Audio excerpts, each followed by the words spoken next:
Hey everyone, just want to thank you so much for joining us on this presentation. We're going to be talking about how to actually make phone calls to sellers, which is really the number one priority everybody should be focused on. We're going to be using REIPro to do this. I'm going to give you some pointers before we get into the software. So here we go. All right, the first thing that I really want to talk about, and I think is the most important thing that you can take away from this presentation, is people buy people first. I tell you, I've learned this a long time ago, and this is all about people buying into you. And it's not about you selling something. It's more or less you educating. Be yourself. Think about how you talk to your friends. And that's the way I want you to talk to sellers. We're going to give you some pointers on how to do that, but just think about, no one's ever going to buy anything from you until they buy you first. And this is one of the most important lessons I think I've ever learned in my entire career working real estate. And no matter what I do, this is really the number one key. So I want you to think about that when you're talking with people. And it's not something that you have to be a total expert in the strategy to do this. You don't have to have all the answers. You just have to be yourself. And I think that's one of the hardest things for people to learn. They think maybe there's something magical out there that we do. And there really isn't. There's obviously systems. There are very specific questions that we ask. But at the end of the day, I want you to really focus on people buy people first. There's really 4 steps to this. And I want you to lead with your service. You should lead with your experience, excitement of what you guys do. We're going to go through the list of questions, show you how I would ask these questions here in just a little bit.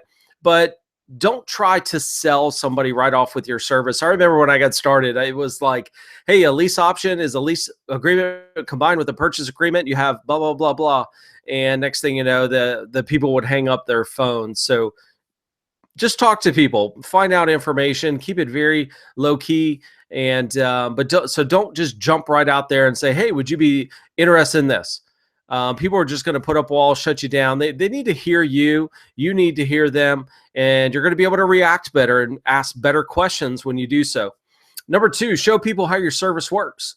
And that's really what your strategies are there for. And although you may not know the exact strategy yet, there are definitely some pointers or some tips that I can give you on this presentation that are going to help you figure that part out and moving from one strategy to another. But at the end of the day, I want you to just explain what it is. It's really about educating, guys. You're really not a real estate investor today. You should be called an educator at what you do. And the smarter you become with that, the more you're going to be able to let people know how you can help them. Tell people about previous maybe situations you've run into with other sellers, and show them how you were able to jump in there and solve their problem. And you know me, we're going to solve problems in multiple ways. This is not a business that I think is a one shoe fits all. I know there's a lot of people that just teach you one strategy. And although I agree, most people will need to start somewhere, start with 1 or 2 strategies. But at the end of the day, we need to have multiple solutions to multiple problems. I want you to be really that one-stop shop. And I think that's what we should be striving to be. It's going to take time. It's going to take practice. You're going to learn from your small mistakes. But at the end of the day, I want you to be able to walk into a seller's property or talk on the phone, and I want you to be able to solve their problem using multiple strategies and show people how, the benefits. That's really, really the key to marketing, is sharing the benefits of your strategy and how that actually is going to solve their problem. A lot of times when I teach strategy, people are like, yeah, that makes sense. Of course, we know that. It's really sometimes how you say it too. And that's where the benefits really come into play. So share with people all of the benefits and how you can help them. But think of, here I have 4 to 5. Just come up with a bunch of different benefits and write them down. Take the strategies, write the top benefits down, and keep that in mind. Study it, practice it. So when you make these phone calls, it's just going to roll off your tongue. Strategy 2, communication skills. If you're not a real good communicator, we need to find somebody that is, because the last thing you want to do is talk to a seller and they really don't understand you. They can't hear you well. And you really need to find that key person. If it's not you, find somebody on your team, find somebody to make those calls. There's companies out there, there's virtual assistants, have them actually make the phone calls. But at the end of the day, I want you to understand how to do this, because if you're like me, you want to build this as big as possible, you're going to have to go through the trenches. You need to understand these things in order for you to be able to go out there and eventually teach it, because there's not always going to be someone there. So I'm always a firm believer, you got to get your feet wet. You just got to jump in and make it happen. You're going to learn from that. The more calls you make, the better you're going to do. And it's not just phone calls. It's also in-person meetings. Talking with sellers is not just limited to the phone calls. Here's the first tip I want to give you. And this is something that I do a lot. And, I really didn't even notice myself doing this until people that were watching me do phone calls are like, man, you really do a good job at this. And that's be in control. Every conversation that I have with a seller, I'm in control, and it's in a positive way. I'm going to be asking a lot of questions. I'm going to help educate people. And when I do that part, I really stay in control of the conversation. The last thing you want is the seller to start taking control of the conversation, because if they take control, then they're probably not going to have that trust built up in you. And if they don't trust you, then they're really not going to buy anything from you. And again, it goes back to people buy people first. Be yourself, be at ease. I think, this is something that's hard. I know we get uptight when we're making phone calls or talking with sellers. We're really not sure what they're going to ask. We get a little flustered. Just try to be at ease. I think that's a really good and simple tip for those of you maybe just getting started, and maybe you just don't have the experience, or you don't have the strategy knowledge yet that makes you feel comfortable talking about what you do. But at the end of the day, what you do is all about helping someone else. And I think if you can just relay that message about helping them, and you can buy their property in multiple ways, is going to help you be at ease, because then they're going to ask you questions about, well, how does that work? Man, that sounds good. Yes, I need to do something with the property. And that's when we can really schedule an appointment and get that in-person meeting. The in-person meeting is really the key. Small talk goes a long way. Talk about something different. Talk about, if the seller says, hey, we're moving out of, where are you moving? Find out more about them. Just have a normal conversation. If your best friend came up to you and said, or just say me, hey, Chris, I'm getting ready to move. Oh, where are you moving? Well, we're moving to Texas. Oh, where in Texas are you moving? Well, we're thinking about the Austin area, or just on the outskirts of Austin. Really, I used to live there. I have a friend there. My mother lives there. Just a beautiful place, great place. Love the weather there. Just talk about those things. And that's everything else about the house or the real estate, because what your main goal here is to build that relationship. Be positive, be courteous. I think those are common things, but at the end of the day, we really need to qualify these leads. I'm here to tell you, there's sellers that they will totally waste your time. And at the same time, sellers don't want you to waste their time. So it's that happy middle. And I think the more calls that you make, the more comfortable you're going to be, the more positive you're going to be. You're going to naturally be curious about why the seller's doing different things, which may lead into a different conversation. And next thing you know, they're taking your offers. And I think at the end of the day, that's what we all want. So there's just some pointers there. It's that first impression. No matter if it's over the phone or if it's in person, that's really going to be the key. Strategy 3 is strategy knowledge. And I think this is something you have to get good at. This is really the foundation of what we do. So we really need to understand, no matter if you're just wholesaling or if you're working the lease option business or seller financing, whatever you may be doing, you really need to study this as much as possible. And I've always been a firm believer, if you understand the foundation of a strategy, there's no question in the world that a seller could ask me that I couldn't answer. And that's really the key. And doing live events and teaching people, they ask me a ton of questions and I answer them very simply, but that's just a matter of strategy. Yeah, experience comes into play. I get that. But at the end of the day, you have to understand the strategy or multiple strategies. That way you can explain it better. And the better that you can explain it, the more likely you're going to get the appointment and you're going to be able to get that offer in there, and you're going to have that trust right there. I want in a lot of times, when I talk to sellers, I'm so passionate, I guess, about, teaching and working this business that sometimes I think people think that I'm actually selling something when I'm not. I'm just really passionate about what I do, and I love talking about it. And I want you to be that same way. I want you to just fall in love with real estate, fall in love with the strategies, really, really dig in and educate yourself. I can't tell you enough about education and how important this part is. Just some tips: study, study, study, fail, fail, fail, teach it, teach it, teach it. You've heard it before. Unfortunately, there's no silver bullet for this. And the best thing that I can teach you is to, even if they don't ask, I want you to answer it, is the whys. Why are you calling? Why are you interested in my house? Why are you making that offer? Why did you write that down? I think if you answer the whys, even though they're not asking you this, through the conversation, you're going to get a lot further and a lot faster. Every time I teach from a live presentation, I'm always teaching you the why, even though I'm not saying, well, here's why. Now, here's why we do it this way. I'm not ever saying those things, but I am actually answering those whys. And when you understand why you do what you do, people get it. I mean, it's really that simple. So think about all of the whys questions. Write them down.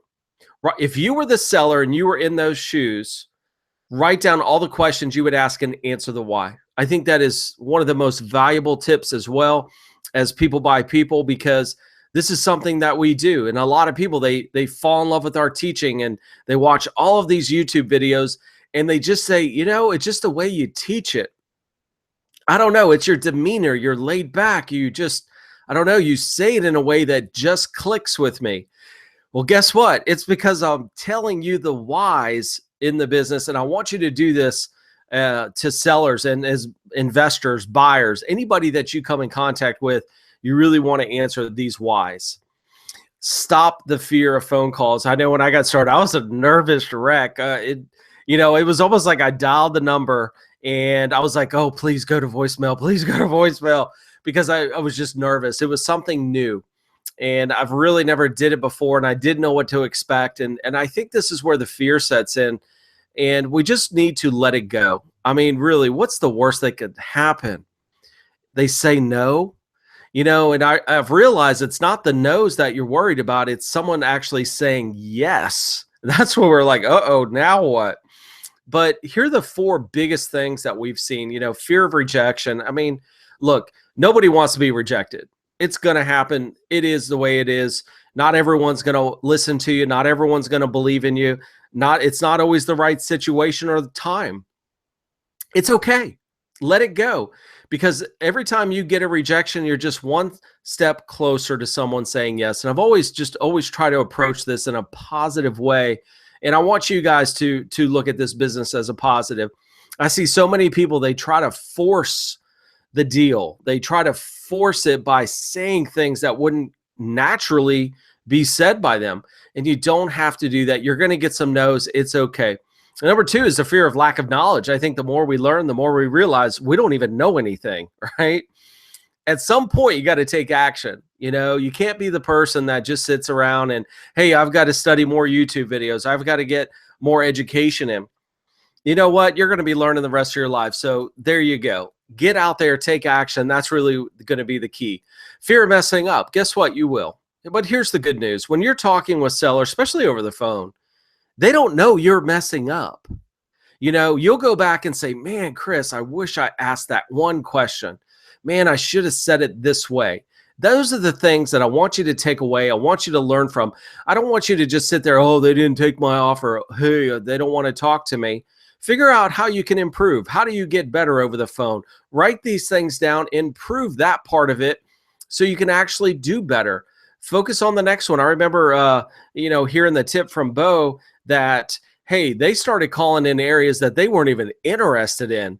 just to practice these phone calls. So pick an area that may be 3 or 4 counties away from you and just start calling on properties just to practice.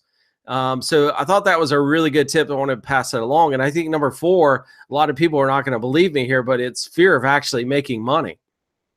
You know, your perspective would literally have to change 360 degrees in order to change the income that you're currently making. If you've made $100,000 a year, or if you've never made $100,000 a year, then that level of thinking, that perspective on how you do things, the way you view life, the way you look at your business, it's got to change. And we have to change this whole perspective of making money. And I think, you know, when I go to someone and say, hey, John, how would you like to make an extra $20? He'd say, sure, Chris, what do you want me to do? If I went to John and said, hey, John, how would you like to make an extra $200,000? He'd say, no, that's not me, Chris. That's my brother-in-law. He just got out of jail. He's on that crack cocaine stuff. You know, and it's that fear that we have of money. And it even goes back to, you know, if I'm working with a student and I'm like, yeah, it's okay, we can work with that $1 million house or that 800. No, Chris, that's a little too expensive to get started with. I think I'd feel more comfortable here. I know even when I got started in Northern Virginia, where, you know, everything's like $400,000 just for a townhouse. That's how I grew up. That was kind of the norm for me. And when I found out you could actually buy a house in Texas for $40,000 and it wasn't in the war zone, man, that seems better. It seems like it would be easier. At the end of the day, it has nothing to do with anything. It's all about situations. It's about the seller. And that's our job, is to qualify that seller based on a situation, not necessarily the property. So the situation then would fall numbers and then strategy. And that's how we package deals together. So number 1, guys, look, I was scared too. And, you know, I know people that just don't like talking to people. I know people that don't even like being in a room because there's people in it. At the end of the day, you've got to let this go. And I'm not saying you have to do it the rest of your life. You can always bring in people that can do this, but I want you to learn. That's important for you to do it so you can go out there, get better at it, and teach other people how to do it. And I want you to have this attitude that I'm going to get an appointment. Just a short quote here by Thomas Edison. You know, many of life's failures are people who did not realize how close they were to success when they gave up. And it's so true that we're so quick to stop. We're so quick to, man, there's just too many failures. I'm tired of hearing the no's. You know, people ask me all the time is, Chris, how many hours do you drive when you got started? You know, how long did you do that? Well, my answer was simple. Till I found a deal. Well, how many calls did you actually make? Well, as many as I could till I got a deal. That's our job. That's what we're here for. You know, we want to make money, but then you hear a few no's and people are like, well, I guess it's not for me. Well, maybe it's not with that attitude. You have to get on that phone. You have to act like, hey, I've got several strategies that can solve your problem. That's what I'm here for. I understand that it's not going to solve everyone's problem. I understand I'm going to hear more no's than yeses, but it's the yeses that make you a lot of money. And that's where you can't give up. If you truly want to get out there and make a difference, make more money, take care of your family, you need to keep working at it. I mean, think about it. If this business was as easy as a lot of people make it sound, everybody'd be doing it. And it really does take the person that's persistent, that learns from their mistakes and failures, to really stand out and make it work. And that's what I'm asking you guys to do. Is it cash or terms? This is really what everything boils down to when you're talking with sellers and trying to qualify them. They either can take a cash discount or terms, which is how much down, how much a month, and how long can I do it for? If a seller is not open to one of those two, and it's not like a seller just comes out and says, hey, yeah, you know what? I think I'll take $100,000 discount. No, that's not what we're talking about. But they have to be open to one of these two ideas. Now, once you understand these two parts, this is what determines what strategy you're going to use. If it's a terms deal, it's a lease option or seller finance. If it's a cash deal, it's a retail fix and flip, or it's a wholesale. We have to understand these these differences here, because if they're not open to one, they may be open to another. And it's not like, you know, all of a sudden they just magically say, yeah, I think I'll take the terms. You have to educate people. You have to go through these processes that we're talking about. But at the end of the day, we want to qualify. Start by finding out what is the lowest cash price they would accept. Find out, see where their motivation is on price. Then open up maybe with terms. You know, hey, would you accept monthly payments on this property for a short period of time?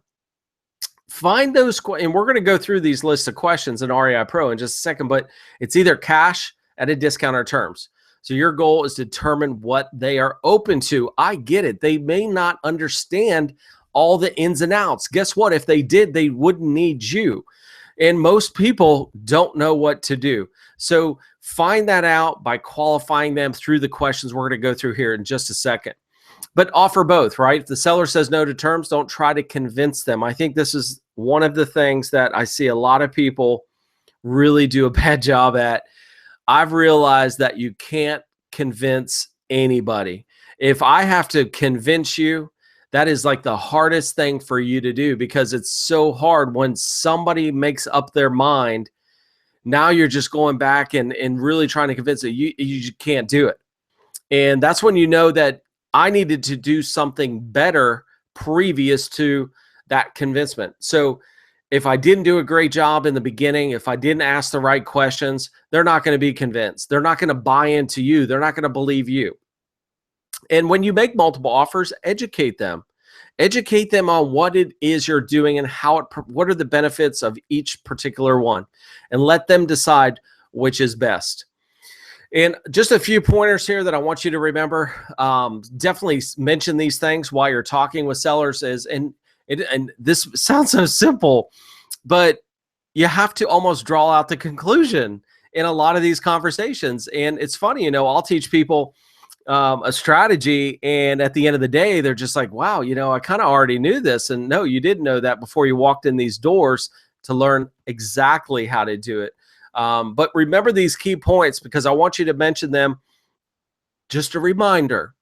So we're buying all cash. We can pay all closing costs. You know, it sounds simple, but it could be $500. It could be a few $1,000s. But at the end of the day, it's eliminating what I call spendable income. And anytime you can eliminate a seller or buyer to spend more money after they sign the paperwork, they're more likely to do the deal with you, especially a buyer. But even though a seller, if I offered, look, I'll even pay for the closing costs so you don't have to worry about that. Remember, don't have to pay realtor commissions. When we go in, I don't have a realtor that represents me in the things that we do.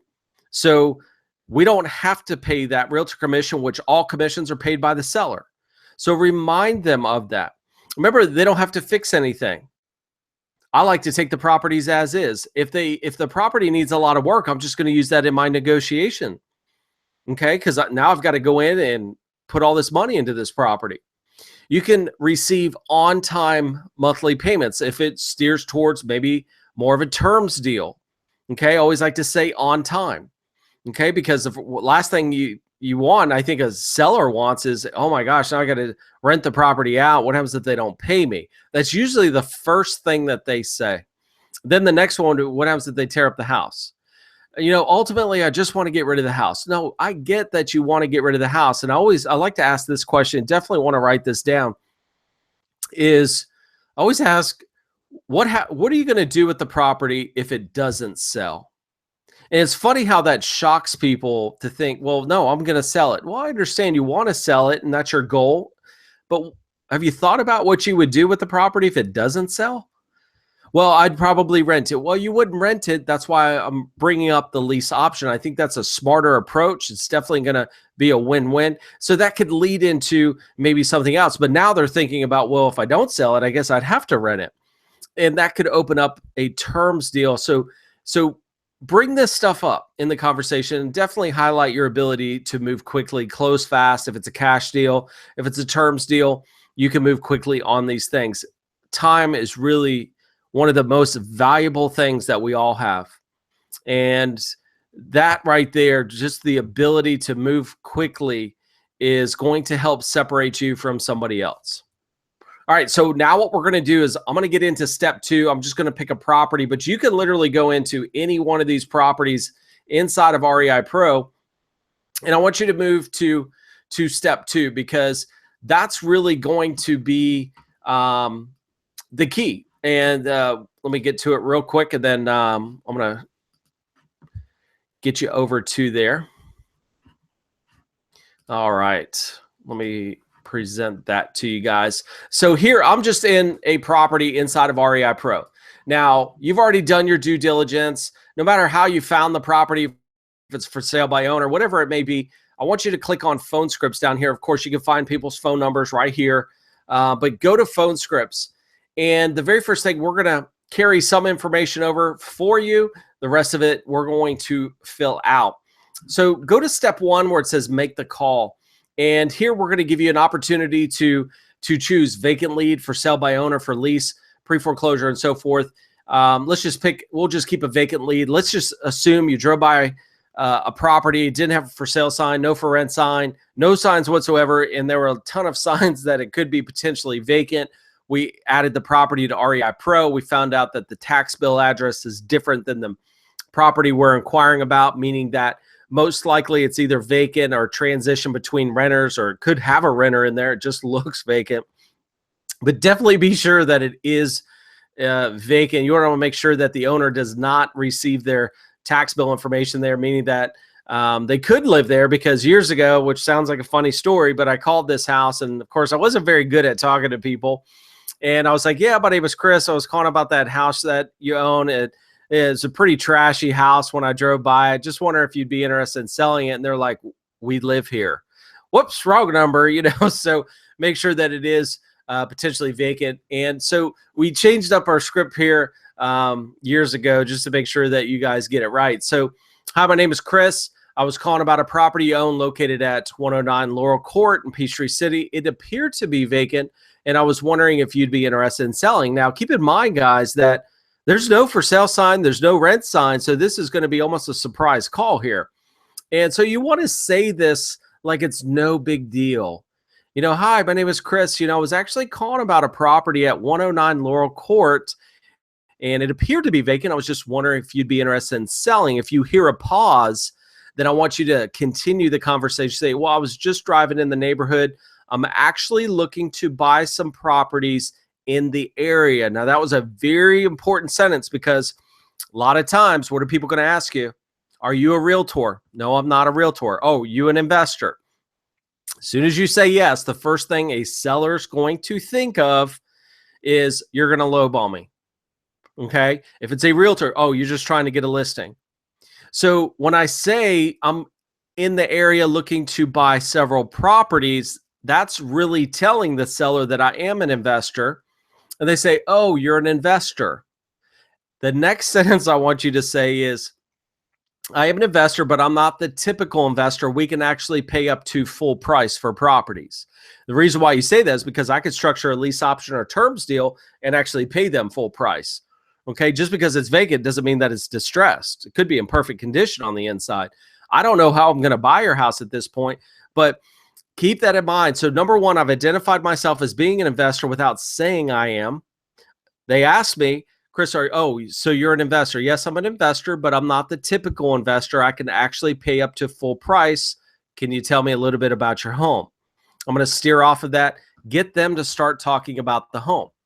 Now I can go through step 2, and I'm going to go through these questions. And yeah, I mean, it's not going to come out perfect, but if you have this and you keep doing this over and over again, you're not always going to have the perfect phone script.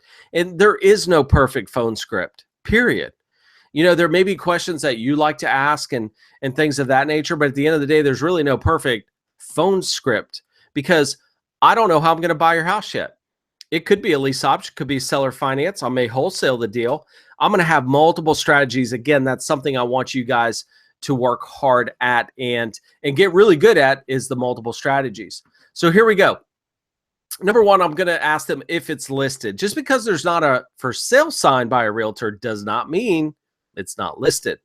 So I'd ask, hey, is the property listed with a realtor? They would say no. If they said yes, when does it expire? I'd go ahead and put the date in. Okay. Is the property vacant? And I think that's key. Now, some people make it, well, why do you want to know it's vacant? Are you going to go over there and vandalize it? Are you going to break in? It's all on how you ask this question. Yeah, let me ask, is the property vacant right now? If I say it like that, well, it is vacant. And then they're going to tell me whatever their situation is, most likely, because why would it be vacant? If it's vacant, I know that you're paying taxes and you're probably paying insurance on the house. I know this property is costing you money. Then I would move to the next one. Does the property need any repairs? And of course, there's always something wrong with the house. You could always find something. But the key is I want them to talk about it. So if there are repairs needed, what does the home need? Okay, so I want them to talk about all of the things that are wrong with the house. This is what we call pains. Basically, it's reminding them of their burden and that they need to do something with the property. And then one of the most important questions is, may I ask why you're selling? Sometimes I may phrase it in a way, oh, it sounds like a lovely house. How come you're selling it? So now this is really going to help me determine their motivation, their situation. I know that, hey, Chris, I just got a job transfer. I need to move out. I've got the house up for sale right now. Or, hey, I had a tenant in the property. I was thinking about renting it again.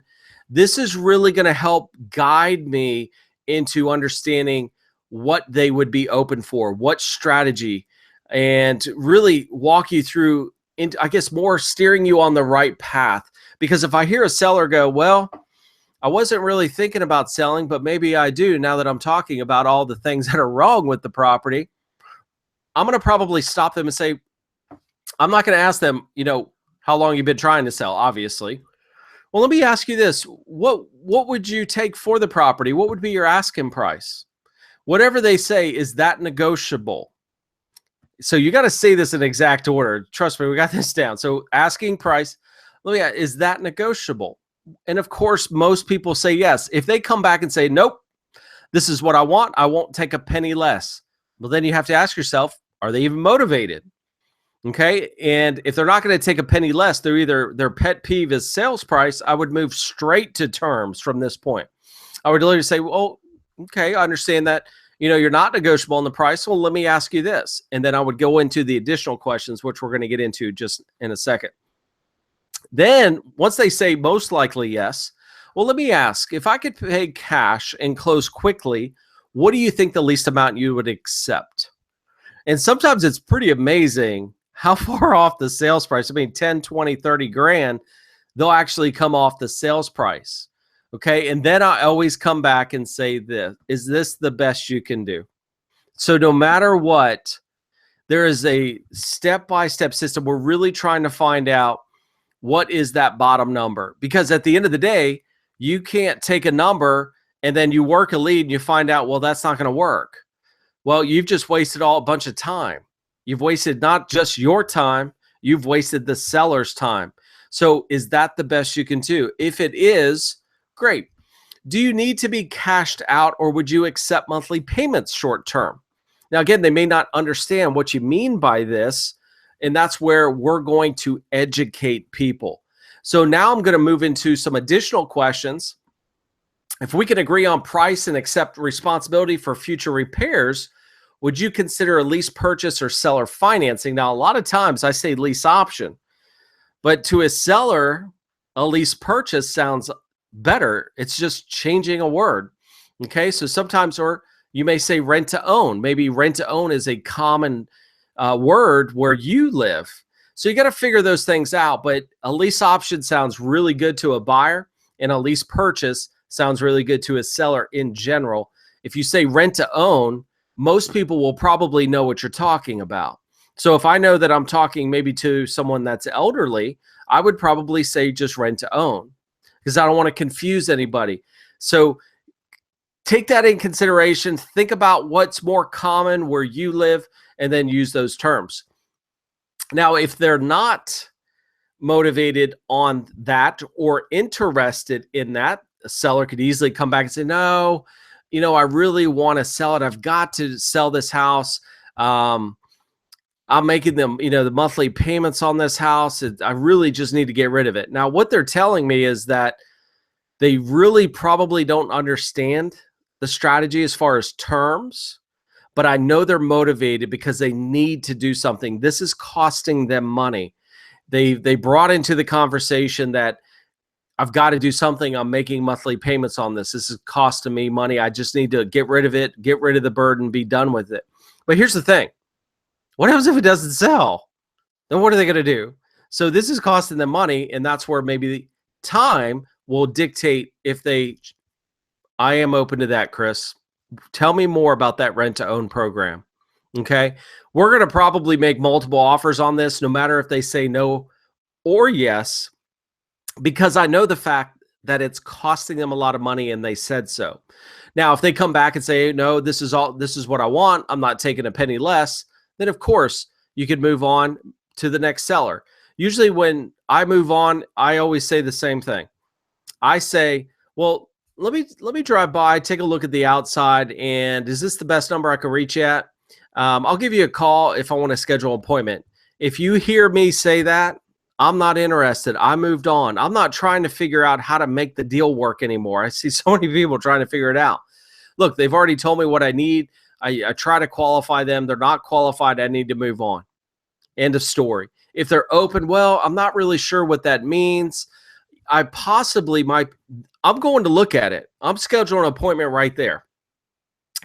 If you get further into the conversation, that's when you're going to lead in.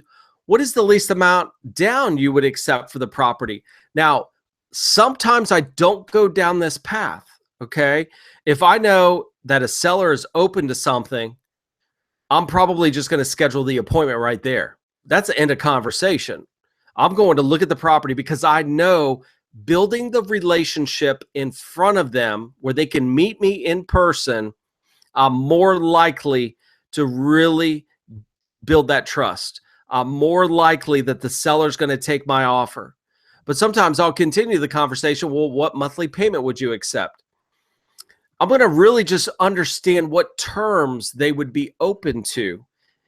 Not saying that we're going to offer just this. We're going to offer probably a cash price. We're also going to offer a lease option. We're also going to offer potentially a seller finance so we can give multiple offers, but I'm not saying that in the beginning. I'm just building a relationship. Then at the one-on-one meeting, that's where it really happens. Now, there's a lot of cases where you may not be able to meet the owner. Okay, so you're going to have to do this on the phone. Maybe the owner lives out of state. Maybe you live too far away and you're trying to buy property a few hours from you.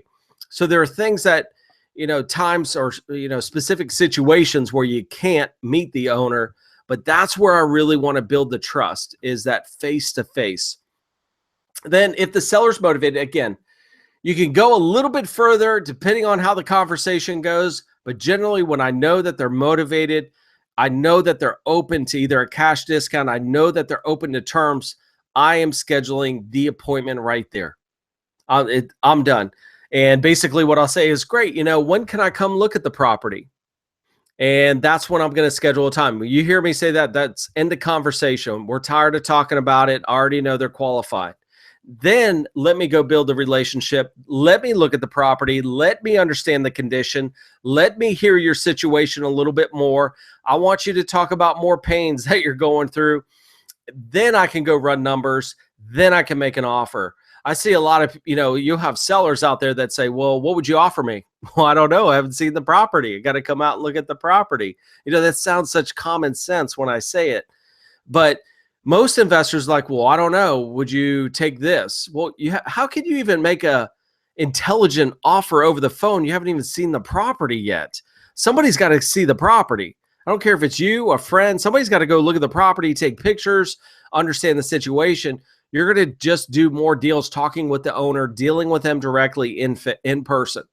Okay. Any kind of conversation notes, you could do that here at the bottom. And now I'm going to look at the property, and that's going to enable me to move to step 3, which would then be a property inspection. So take these questions and keep in mind, guys, these conversations are different for every seller. There's no perfect script out there, but I know if I can get these hardcore questions answered, I know if it's a deal or not. I already know possibly what they're going to accept. But I need to build that relationship with them in person at the property if all possible. Then I can come back, run the numbers, and go from there. And I hear a lot of people, well, do you make the offers right at the property? Sometimes, but most of the time, no. I don't want them to think that I may be interested or I may not, or I want them to think about it. I want them to live through that pain just a little bit longer. I ultimately need to build that relationship that starts over the phone. It's in-person meetings. And if you get really, really good at this, you are going to see so many things change. This is probably the number one thing that I see people fail at. And I get it. You know, you're just starting out, but you just got to practice it, improve, get better, realize the mistakes you're making, write them down, apply that to the next call, try something different. There's nothing you're ever going to say perfectly every single time, but just get better at it. And the only way to do that is to pick up the phone and make the call. You never know until you ask. And that's really the whole point. And so I hope this presentation helps really understand, you know, from the phone call perspective, how we use it in REIPro, how I ask these questions, and some other tips. So anyways, we're going to have this posted up in REIPro here shortly. And as soon as we do, we'll go ahead and let everybody know. But I really appreciate you guys being here, taking the time out of your day to join us here. And I really hope you took a lot from this. I know you're going to need to go back through this and go back through it as many times as possible. I promise you're going to pick up something new each and every time. So anyways, everybody have a great day. Have a great week. And again, thank you guys for being a part of REIPro, and look forward to teaching you on the next presentation that we do here. So anyways, everybody have a great day, and we'll talk soon.